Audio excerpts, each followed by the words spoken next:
बच्चा पार्टी, कैसे आप सभी? I hope you are good. Welcome back to Nirman classes. मैं आपके एजुकेटर मेंटर और आप देख रहे हो Nirman classes by Nachita. Today we will start next topic है बैलेंस डाइट और मिलेट। चैप्टर है हमारा थर्ड, क्यूरियोसिटी बुक है। चैप्टर का नाम है component of the food, mindful eating और कंपोनेंट ऑफ द फूड। तो इसके अंदर हमने जितने भी टॉपिक थे सारे कंप्लीट कर लिए हैं, शुरुआत से लेके, यानी कि फूड के जो कंपोनेंट थे वहाँ से लेके हमने विटामिन और उससे रिलेटेड जितनी भी डिजीज़ थी सारी कंप्लीट कर ली है। कल हमने पीछे वाले जो वीडियो थे उसके अंदर हमने डिस्कस किया था कि फैट, प्रोटीन और जो स्टार्च होती है उनके साथ अगर हम किसी भी चीज़ अगर हम उसका रिएक्शन करवाते हैं तो हमें कैसे पता चलता है कि इसके अंदर फैट प्रेजेंट है या नहीं है, इसके अंदर प्रोटीन है या नहीं है, यानी कि उसका जो कलर चेंजमेंट आता है उससे हम नोटिफाई करते हैं। क्लियर बेटा? यहाँ तक मुझे लगता है सभी को पीछे तक का समझ में आ गया। अगर किसी ने वीडियो नहीं देखी है तो एक बार चैनल पे जाके ज़रूर विजिट करें, ज़रूर देखें, और चैनल पर नए हैं तो लाइक से सब्सक्राइब करना ना भूलें। ठीक है, नेक्स्ट टॉपिक स्टार्ट करते हैं। आज हमारे पास आता है बैलेंस डाइट। बैलेंस डाइट क्या होती है? नाम से देखो, नाम है इसका बैलेंस। ठीक है, बैलेंस का मतलब आपका जो खाना होता है, बैलेंस डाइट का मतलब होता है आपका जो खाना होता है उसके अंदर हर वो चीज़ जो आपकी बॉडी को रिक्वायरमेंट है। ठीक है, उसके अंदर आपकी प्रोटीन हो सकती है, कार्बोहाइड्रेट हो सकती है, आपकी फैट हो सकती है, विटामिन्स हो सकती हैं, everything, each and everything which need your body, वो जो आपके शरीर के लिए जितनी मात्रा में, जितनी क्वांटिटी के अंदर आपके फूड आपको आपके शरीर को रिक्वायर होती है उतना चीज़ आपकी डाइट में है, उसे बोलते हैं बैलेंस डाइट। यानी कि शरीर के हिसाब से आपको अपने खाना बैलेंस डाइट के हिसाब से आपको लेना चाहिए। इतना हमारे शरीर में कैलोरी जाना चाहिए, इतनी फैट होनी चाहिए, इतना प्रोटीन, इसको हम बोलते हैं बैलेंस। एक खाना होता है मिलेट, हम जो खाना हमारा पूरा होता है उसके अंदर हमें पता होना चाहिए हमारी डाइट जो है उसके अंदर कितनी मात्रा में क्या क्या क्वांटिटी है। ठीक है, स्टार्ट करते हैं। Are nutritionally requirement the same for everywhere everyone? Do you and your grandparent need the same type or the same amount of nutrients? ये जो न्यूट्रिशनली रिक्वायरमेंट है, यानी कि जो आपके और आपसे रिलेटेड या फिर कोई भी इंसान, सभी के लिए न्यूट्रिशन ज़रूरी होते हैं। ठीक है, क्या आप नहीं सोचते ये सारी चीज़ें कि आपके जो पेरेंट्स हैं, जो आपके दादा दादी हैं, क्या उनको न्यूट्रिएंट्स की ज़रूरत नहीं पड़ती होगी? सभी को पड़ती है। ठीक है, requirement of the type and amount of nutrient in a diet may vary according to the age and physical activity, health status, lifestyle and so on. जो रिक्वायरमेंट होती है शरीर में न्यूट्रिशन की, बैलेंस डाइट की, वो सभी की अलग अलग होती है। एक छोटा बच्चा होता है वो कम खाता है, उसके शरीर को उतनी ही ज़रूरत होती है। फिर जैसे जैसे ग्रो करता है उसकी एक्टिविटी बढ़ती है, उसका स्पोर्ट्स टाइम बढ़ता है, उसकी ग्रोथ बढ़ती है, तो उसके शरीर को और अमाउंट के अंदर न्यूट्रिशन की ज़रूरत पड़ती है। एक एज ऐसी आती है, यानी कि जो एल्डर्स होते हैं उनको उतनी ज़्यादा न्यूट्रिशनल और ये फैट की ज़रूरत नहीं पड़ती। उनके शरीर के लिए हमें एक जो फाइबर रिच फूड्स होता है उसकी ज़रूरत पड़ती है। ठीक है, लेकिन न्यूट्रिशनल उनको भी चाहिए। ठीक है, तो सभी जेंडर, सभी एज और जिनकी जो ज़्यादा फिजिकल एक्टिविटी करता है उसको न्यूट्रिशन ज़्यादा चाहिए। ठीक है, क्योंकि रिक्वायरमेंट होती है बॉडी की, उसके लिए उसको इस हिसाब से खाना चाहिए। ठीक है, किसी के हेल्थ के स्टेटस से कोई बीमार है उसको नारियल पानी या सिट्रस एसिड वाले ये सारी चीज़ें जो डॉक्टर रिक्वायरमेंट जो डॉक्टर बोलता है वो सारी चीज़ें, ठीक है, ये सबका अलग अलग होता है। क्लियर? समझ में आया? चलो लेट अस फाइंड आउट। चलो देखते हैं इसके अंदर क्या मिलता है हमें। You have listed food consumed by and you during the week in activity 3.1। अब हमने ऊपर चैप्टर के अंदर किया था कि आपने एक टेबल बनाई थी जिसके अंदर एक वीक का आपने शेड्यूल लिखा था। मंडे को ये खाया, ट्यूसडे को ये खाना है, वेडनेसडे को, थर्सडे को, फ्राइडे को, सैटरडे को। 1 वीक का आपने एक चार्ट बनाया था जिसके अंदर दाल, रोटी, चावल जो भी आप वीक में खाते हो वो सारा आपको चार्ट बनाना था। तो ये वो एक्टिविटी है। ठीक है, check whether your food contain all the nutrient and other essentials component necessary for growth and development.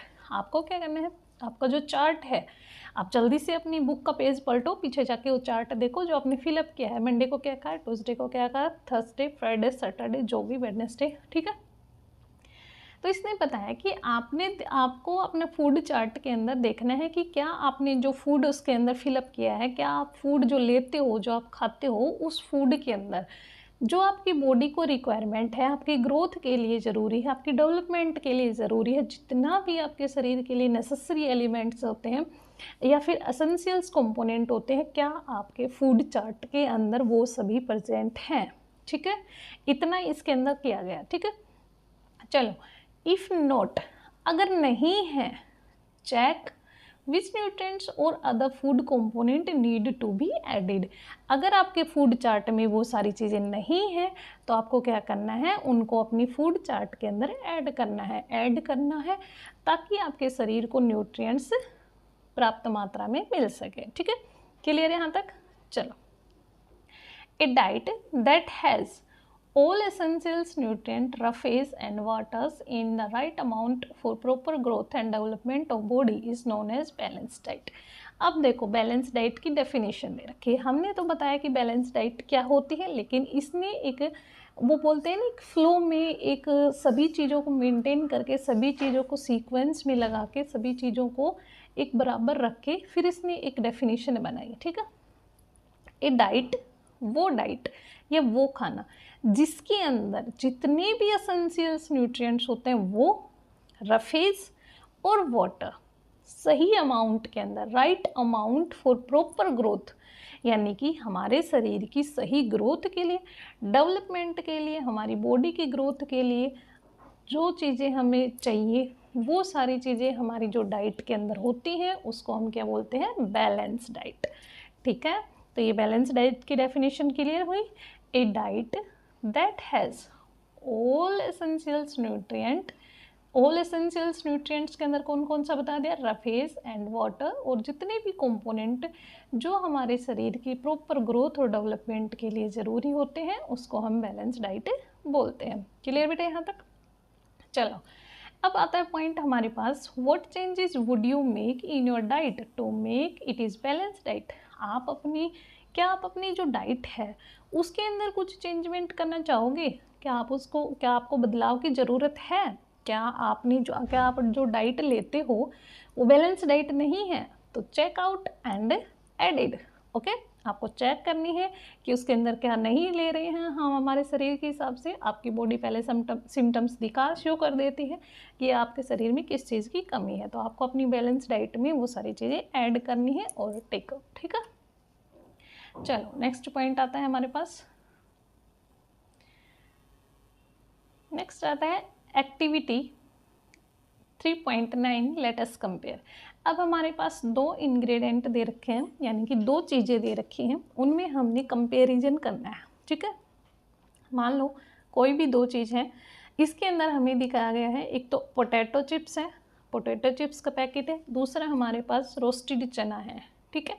दोनों के अंदर इसने क्या बताया है, देखो, read the nutritional information given below for a packet of potato wafers and packet of roasted chana shown here। आपको क्या करना है, आपको ये जो पैकेट दे रखे हैं, एक तो चिप्स का पैकेट है, दूसरा रोस्टेड चना है, इनके पीछे आपको एक न्यूट्रिशनल चार्ट दे रखा होगा जिसके अंदर आपको शो कर रखा है कैलोरी इतनी है, फैट इतनी है, शुगर इतनी है। देखो नीचे चार्ट है, चलो मैं आपको पहले चार्ट दिखा देती हूँ। ये देखो, एक साइड है हमारे पास न्यूट्रिशनल इन्फॉर्मेशन पर 100 ग्राम, न्यूट्रिशनली इन्फॉर्मेशन पर 100 ग्राम, दोनों की एक साइड चिप्स है, एक साइड पोटैटो है, ठीक है।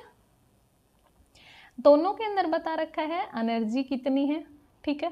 पहले में एनर्जी 536 किलो कैलोरी, दूसरे में 355 किलो कैलोरी, फैट है 35, इसमें 6.26, कार्बोहाइड्रेट है 53, इसमें 58, देन प्रोटीन है 7, इसमें प्रोटीन 8, डाइटरी फाइबर कितना है 4.8 और इसमें 16.8। तो दोनों का रेशियो अलग अलग है, ठीक है। तो ये जो चीज़ें हम बाहर से कुछ भी चीज़ें हम एडिशनली खाते हैं, लेते हैं, कोई भी पैकेट किसी भी चीज़ का हम खाते हैं, तो आप अपने पैकेट को आप पीछे देखा करो, उसके ऊपर एक न्यूट्रिशनल चार्ट लिखा होता है जिसके अंदर ये सारी चीज़ें मेंशन होती हैं कि इसके अंदर कौन कौन सा इंग्रेडिएंट यूज़ हुआ है, देन कितनी कितनी मात्रा के अंदर यूज़ हुआ है, ये ख़राब तो नहीं है, कितने दिन पहले पैक हुआ था, कब तक इसकी एक्सपायरी डेट है, everything, each and everything return her side, ठीक है। यानी कि उसके पैकेट के ऊपर हर पीछे की साइड में या फिर ऊपर नीचे जहाँ भी आपको जगह मिलती है आप देख लिया करो, उसके ऊपर एक न्यूट्रिशनल चार्ट होता है, वो सारी चीज़ें आपको शो करता है, ठीक है बेटा। चलो नेक्स्ट पॉइंट आता है, based on the nutritional informations on the food packet givens above which food would you choose. ये जो न्यूट्रिशनल इंफॉर्मेशन दे रखी थी ऊपर, इनके हिसाब से आप कौन सा फूड को चूज करना प्रेफर करोगे, आपको कौन सा फूड अच्छा लगेगा और क्यों लगेगा, ठीक है। तो भाई मुझे तो रोस्टेड चने अच्छे लगते हैं। अब आपको बताना है कि आपको क्या चीज़ अच्छे लगते हैं, चिप्स अच्छे लगते हैं या फिर चने अच्छे लगते हैं, और कमेंट सेक्शन में ये भी बताओगे कि क्यों अच्छे लगते हैं, ठीक है। Then some food have high calorie due to the high sugars and fat content. कुछ फूड ऐसे होते हैं जिनके अंदर हाई कैलोरी होती है, किस लिए, due to high sugars and fat contents, उनके अंदर हाई शुगर्स और फैट कंटेंट के जैसे। Moreover, they contain very low amount of protein, mineral, vitamins and dietary fibers। यहाँ तक कि उनके अंदर जिनके अंदर कार्बोहाइड्रेट या कैलोरी ज़्यादा होती है, फैट और शुगर ज़्यादा होती है, उनके अंदर हो सकता है लो अमाउंट में प्रोटीन, मिनरल्स, विटामिन और डाइटरी फाइबर लो अमाउंट में होते हैं, ठीक है। Then these food are called junk food. वो फूड जिनके अंदर ये सारी चीज़ें कम मात्रा में होती है, प्रोटीन, विटामिन, डाइटरी फाइबर्स, उन फूड को क्या बोलते हैं, जंक फूड बोलते हैं। अब हमारे पास क्वेश्चन बनता है जंक फूड क्या होते हैं। जंक फूड वो होते हैं जिनके अंदर कैलोरी यानी कि फैट और शुगर ज़्यादा होती है, विटामिन, प्रोटीन, डाइटरी फाइबर्स कम होते हैं, उनको हम जंक फूड बोलते हैं। These food include potato wafers or candy bars and carbonated drink. और ये फूड के एग्जाम्पल कौन कौन से होते हैं, कौन कौन से एग्जाम्पल हैं, देखो पहला एग्जाम्पल है हमारे पास potato wafers, candy bars and carbohydrate drink, जो कि चिप्स ऊपर दिखा रखे हैं वो जंक फूड में आते हैं, ठीक है। दूसरा जो कैंडी हम खाते हैं वो जंक फूड में आती है। तीसरा जो कार्बोनेटेड ड्रिंक्स होते हैं, जो कि सॉफ्ट ड्रिंक्स से कोला वगैरह जो भी होती है, ये कार्बोनेटेड ड्रिंक्स होते हैं, ठीक है। Consuming these food frequently is not good as these are not healthy for our body. अगर हम इनको कंज्यूम करते हैं फ्रीक्वेंटली यानी कि बिना रोक टोक के ज़्यादा अमाउंट के अंदर, ठीक है, तो ये हमारे शरीर के लिए हेल्दी नहीं होती हैं। They make a person obese, ये पर्सन को बीमार कर सकती हैं या फिर से ऑब्स कर सकती हैं। सच ए पर्सन में suffer from several health problem, और उस पर्सन को बहुत सारी हेल्थ से रिलेटेड प्रॉब्लम्स हो सकती हैं। You should always remember doctor पोसिता स्टेटमेंट। आपको डॉक्टर पोसिता की जो स्टेटमेंट है वो याद होगी, हेल्थ इज़ वेल्थ। उसने बताया था कि जो हमारा स्वास्थ्य ही है वो हमारा असली धन होता है, बाकी चीज़ें जो हैं वो मटेरियलिस्टिक होती हैं, यानी कि जो भारी वस्तुएं होती हैं उनसे हमें कोई लगाव नहीं होने चाहिए, लेकिन पहले आपका स्वास्थ्य आता है, उसके बाद दूसरी सेकेंडरी चीज़ आती है, ठीक है। देखो डॉक्टर पोसिता statement, health is the ultimately wealth, जो हेल्थ होता है वो ही हमारा अल्टीमेटली धन होता है, ठीक है। We should take care of our body to stay healthy, eating a balance diet and avoiding junk food contributed toward. हमें क्या करना है, एक बैलेंस डाइट खानी है, अवॉइडिंग जंक फूड, जो जंक फूड होता है उसको अवॉइड करना है, फूड कंट्रीब्यूटेड टुवर्ड, और ये जो फूड होता है इनके अंदर हमें जो जंक फूड होता है या जो हेल्दी फूड होता है उसमें हमें कंट्रीब्यूट करना चाहिए। Good health is essentials for leading a happy life. जो हमारी गुड हेल्थ होती है वो ज़रूरी होती है हमारी हैप्पी लाइफ के लिए। सभी को पता है which of the two food you study in activity 3.9 would be labelled as the junk food. आपने जो एक्टिविटी 3.9 की है उसके अंदर कौन से दो जंक फूड को आपने लेबल किया है, आपकी एक्टिविटी के अंदर आप बताएंगे, ठीक है। देन FSSI क्या होती है, packed food item must have information about the nutritions on their cover. जो FSSI होती है, ठीक है, ये क्या करती है, जितने भी आइटम होते हैं, FSSI का जो फुल फॉर्म होती है वो क्या होती है, food safety and standard authority of India. ठीक है। FSSAI ये क्या करती है, जो कोई भी फूड होता है उसकी पहले चेकिंग होती है, उसका न्यूट्रिशनल वैल्यू, उसके अंदर जितने भी इंग्रेडिएंट वगैरह यूज़ होते हैं उन सभी की चेकिंग होती है। देन उसके बाद वो उसको प्रोवाइड यानी कि उसको मार्केटिंग में जाने के लिए अथॉरिटी देती है कि भाई ठीक है ये ख़राब नहीं है। वो उससे अप्रूवल लेने के बाद ही कोई चीज़ मार्केट में आती है, वो आपके लिए ठीक है या नहीं है, ये सारी FSSAI चेक करती है। ठीक है, तो देखो इसके बारे में क्या दे रखा है। Packed food item must have information about the nutrition on their cover.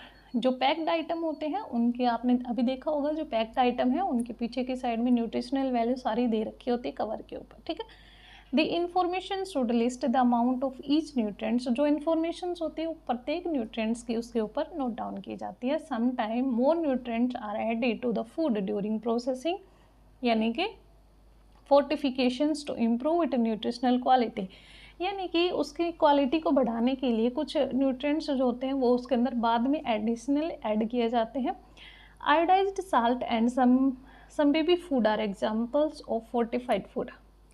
जो आयोडाइज्ड साल्ट होता है वो, और कुछ होते हैं बेबी फूड जो छोटे बच्चे खाते हैं, उनके वो क्या हैं, एग्जाम्पल हैं किसके, फोर्टिफाइड फूड के। ठीक है, the food safety and standard authority of India FSSAI, ये है बेटा फुल फॉर्म, अभी मैंने बताया था ना, ये है फुल फॉर्म। आपसे मल्टीपल चॉइस क्वेश्चंस के अंदर पूछा जा सकता है। FSSAI की full form, the food safety and standard authority of India is a government agency that regulate food quality in India. ये एक गवर्नमेंट अथॉरिटी है, गवर्नमेंट एजेंसी है जो कि क्या करती है, फूड क्वालिटी को, जो फूड होता है उनकी क्वालिटी को रेगुलेट करती है। ठीक है, आगे चले। देखो नेक्स्ट टॉपिक आता है हमारे पास मिलेट। मिलेट क्या होता है बेटा, न्यूट्रिएंट रिच सीरियल्स। मिलेट को क्या बोलते हो, मिलेट क्या होते हैं, मिलेट्स होते हैं जो कि जो हमारे साइड जो क्रॉप्स उगाते हैं, और जो साबुत अनाज जिसको आप बोल सकते हो उनको हम मिलेट ही बोलते हैं। जैसे कि उसके अंदर बाजरा हो गया, ज्वार हो गई, रागी हो गई, सनवा हो गया। ठीक है, अब ये जो सनवा है, देखो भाई बाकी तीन मेरे सुने हुए हैं, यानी कि मैंने देखे हुए भी हैं, बाजरा, ज्वार और रागी, ये तीनों मैंने देखे भी हैं, सुने भी हैं। ठीक है, लेकिन ये सनवा कहाँ होता है ये आप मुझे ज़रूर बताओगे, किसकी साइड में होता है, कहाँ होता है, किसका देखा हुआ है, खाया हुआ है, कैसा होता है, ये मेरे को बताना। ठीक है, अब देखो मिलेट न्यूट्रिएंट रिच सीरियल्स होते हैं। ठीक है, you may have heard of jowar, bajra, ragi and सनवा। आप लोगों ने ज्वार, बाजरा, रागी, सनवा सभी के बारे में सुना होगा, वीट वगैरह जो भी होते हैं। ठीक है, these are the native crop of India, ये इंडिया की नेटिव क्रॉप है। These can be easily cultivated in different climatic condition. Native मतलब वहाँ पे उगाने वाली क्रॉप्स हैं। ठीक है, ये क्या करती है, डिफरेंट ईजिली, ये क्या करती है, these can be easily cultivated in different climatic conditions. ये वहाँ के जो क्लाइमेटिक कंडीशंस होते हैं वहाँ पे ग्रो कर जाती हैं। These highly nutritious grain are called millet. ये जो होते हैं इनके अंदर जो हाईली न्यूट्रियस ग्रेन्स होते हैं उनको हम मिलेट बोलते हैं। ठीक है, जिनके अंदर ज़्यादा मात्रा के अंदर न्यूट्रिशंस होता है ग्रेन्स के अंदर, उसको हम मिलेट्स बोलते हैं। Have you ever had food item made from this millet. आपने क्या कभी कोई फूड आइटम सुना है इनके बारे में जो मिलेट से बना हो। ठीक है, मैंने बोला था अपनी मदर्स को बोलो कि मिलेट से बना हुआ खाना खिलाए हमें। ठीक है, बहुत अच्छा बनता है, टेस्ट भी बताना किसने क्या चेक किया है खा के। ठीक है, क्या बना है घर में। Millet are the small sized grain. जो मिलेट होते हैं वो स्मॉल साइज ग्रेन होते हैं and have been an integral part of the India diet for century. They have regained popularity due to their numerous health benefit.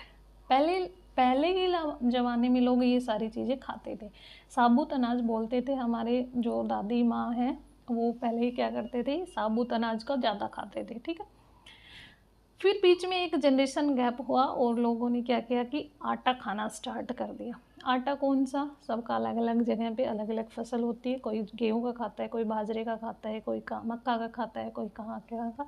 Then उसके बाद junk food ने अपनी जगह बनाई। उसके बाद अब लोगों के हेल्थ इशू आने लग गए। हेल्थ इशू की वजह से डॉक्टर क्या करने लगे, दोबारा से उसी लाइन पे लोगों को लाने के लिए क्या किया, लोगों को बोला कि भाई जो मिलेट्स वगैरह होते हैं, साबुत अनाज होते हैं, उनको रात को भिगो के रखो, सुबह अंकुरित होने के बाद खाओ। डायरेक्टली इनडायरेक्टली डॉक्टर का मकसद था कि भाई आप इनको खाओ, तो इनके अंदर भरपूर मात्रा में न्यूट्रिशन भरा है, आपकी हेल्थ के लिए बेनिफिट है। आप दिन में जंक फूड खा रहे हो, ये खा रहे हो, वो खा रहे हो, उससे आपका हेल्थ भी ख़राब, आपका पेट भी ख़राब, सब कुछ ख़राब, मनी भी ख़राब। और ये सारी चीज़ें क्या है, एक तो हमारा जो लोकल प्रोडक्शन है उसको बढ़ावा मिलेगा क्योंकि रिक्वायरमेंट बढ़ेगी तो लोकल प्रोडक्शन ज़्यादा होगा। दूसरा, लोगों की हेल्थ ठीक रहेगी। तीसरा, ये क्या करता है, ये इसके अंदर ये एज़ कंपेरिजन टू ये जो जंक फूड वगैरह होता है उससे बजट में ठीक पड़ता है, ठीक है। देन इससे बहुत ज़्यादा हेल्थ बेनिफिट होते हैं। They are good source of vitamin minerals like irons and calciums and dietary fibres as well. इसके अंदर देखो ये गुड सोर्स है किस किस का, विटामिन्स का, मिनरल्स का, आयरन का, कैल्शियम का और डाइटरी फाइबर, यानी कि इसको हम कॉम्बो बोल सकते हैं सभी फूड का। मिलेट्स जो होते हैं वो कॉम्बो है सभी फूड्स का, जितने भी न्यूट्रिएंट्स होते हैं सबका कॉम्बो है मिलेट। मिलेट खाया करो भाई भर भर के, ठीक है। This is the reason they are called nutri cereal. यही एक रीजन है कि इसको न्यूट्री सीरियल बोला जाता है। न्यूट्री मतलब न्यूट्रिशन, सीरियल मतलब मिलेट। इसके अंदर जितने भी मिलेट होते हैं वो न्यूट्रिशन जिनसे हमें मिलता है वो सारे मिलेट प्रेजेंट होते हैं, ठीक है। इसलिए इसको क्या बोलते हैं, न्यूट्री मिलेट या सीरियल, ठीक है। They contribute significantly to a balance diet required for normal functionings of our body. ये क्या करते हैं, हमारी बॉडी को बैलेंस डाइट रिक्वायर्ड करने में या हमारी बॉडी को फंक्शनली काम करने में अपनी मदद करता है, कंट्रीब्यूशन करता है। क्लियर। चलो नेक्स्ट आता है हमारे पास फूड में from farm to our plate, यानी कि खाना जो हम खाते हैं, फूड मील जो हम खाते हैं वो फार्म से हमारी प्लेट तक कैसे आता है। यानी कि एक खेत है, फार्म बोल सकते हो, ठीक है। फार्म हो गया या खेत हो गया, अपनी भाषा में खेती बोलते हैं, खेत से और हमारी प्लेट, आजकल जो प्लेट आ गई उनमें कैसे पहुंचता है, तो उसके लिए बहुत मेहनत लगती है। आप लोग जो ये नखरे दिखाते हो ना कि मम्मा ने खाना डाल के दिया और जितना खाना था वो खाया, आधा छोड़ दिया, तो ये देखने के बाद आप ये सब करना बंद कर दोगे, ठीक है। तो मत किया करो, खाना बहुत मेहनत से मिलता है, बहुत मेहनत लगती है उसको बनाने में और खेत से मार्केट में आने में बहुत ज़्यादा, ठीक है। तो चलो देखते हैं कैसे क्या होता है। How does food reach from a farm to our plate. कैसे फूड एक फार्म से यानी कि एक लैंड से, एक खेत से और हमारी प्लेट तक आता है, ठीक है।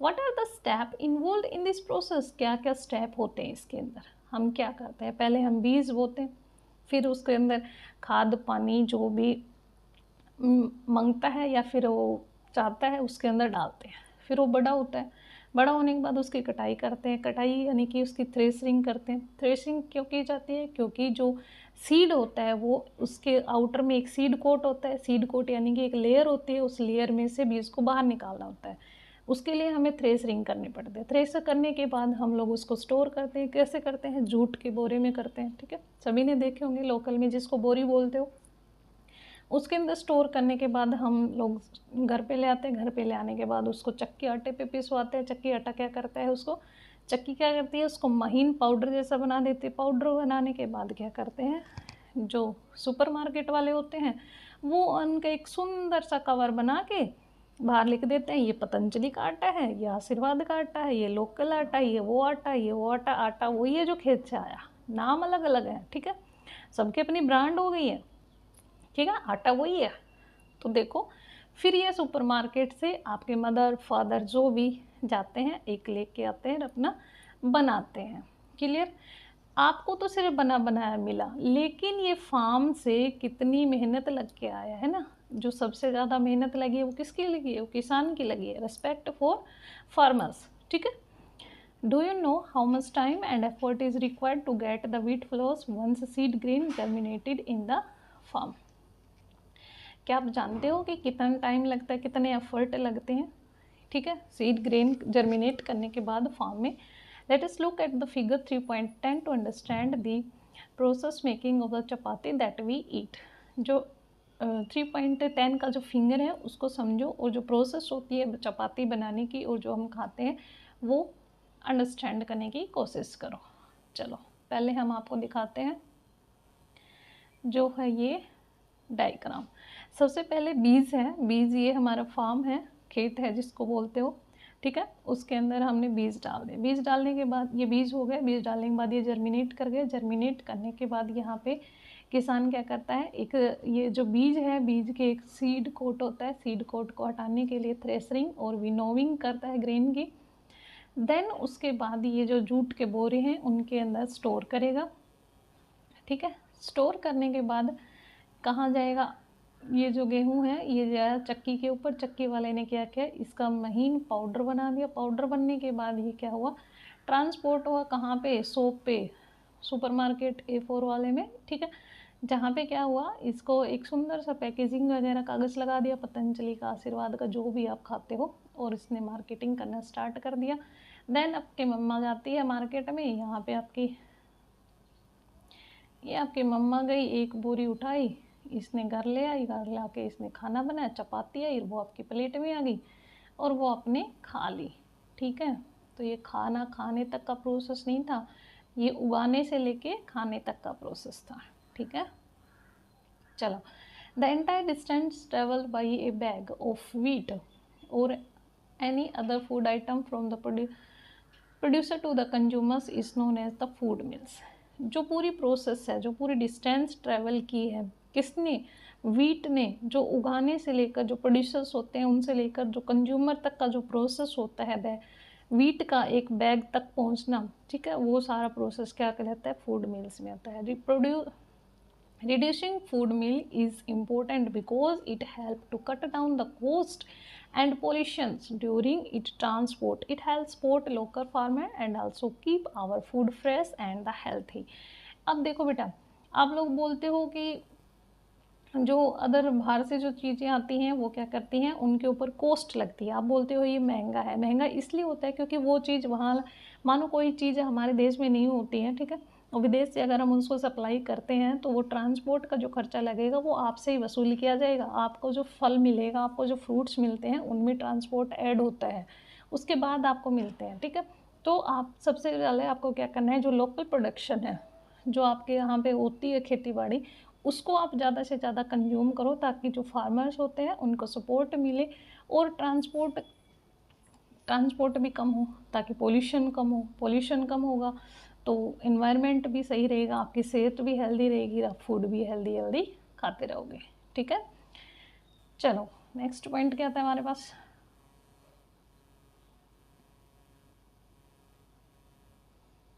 Next point